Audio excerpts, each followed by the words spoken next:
Beijing Pakistan اور چین کے مشترکہ فضائی مشقیں شاہین 10 جاری ہیں۔ پاک فضائیہ کے J-10C طیارے پہلی بار بیرون ملک مشقوں میں حصہ لے رہے ہیں۔ تفصیلات کے مطابق پاکستان اور چین کے مشترکہ فضائی مشقیں شاہین 10 جاری ہیں۔ چین اور پاکستان کے فضائی افواج کی مشترکہ تربیتی مشقیں چین میں ہو رہی ہیں۔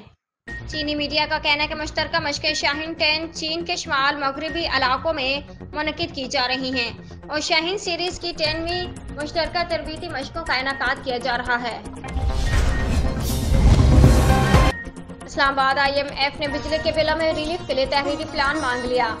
ذرائع کا کہنا ہے آج شام IMF کو تحریری پلان بھیجے جانے کا امکان ہے۔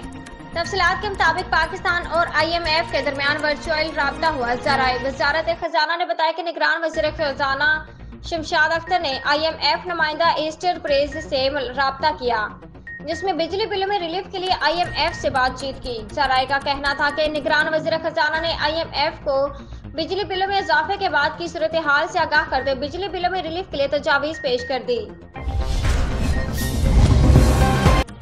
کراچی MQM پاکستان نے کراچی کے بجلی کا مقدمہ نگران حکومت کے سامنے رکھنے کا فیصلہ کر لیا ہے۔ ضمن اضافی بلز، لوڈ شیڈنگ، عوامی احتجاج کا معاملہ اعلیٰ سطح پر اٹھایا جائے گا۔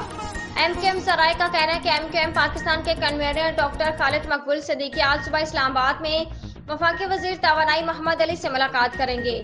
MQM ذرائع کے مطابق خالد مقبول صدیقی بجلی کے بل میں اضافے کے الیکٹرک کی بدمعاشی کے خلاف وفاقی وزیر سے احتجاج کریں گے۔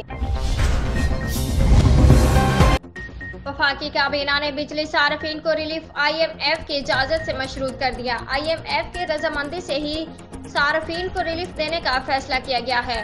نگران وزیر اطلاعات مرتضی سولنگی نے کہا ہے کہ بجلی بلوں میں ریلیف کے لیے نگران وزیر خزانہ IMF کو آن بورڈ لے رہی ہے۔ اس سلسلے میں نگران وزیر خزانہ شمشاد اختر کی IMF سے بات جاری ہے۔ انہوں نے کہا کہ کچھ فیصلے ہیں جن پر عمل درآمد کے لیے IMF کو آن بورڈ لینا ہو ضروری ہے۔ چند گھنٹے میں IMF کو آن بورڈ لے کر بجلی بل سے متعلق فیصلہ کریں گے۔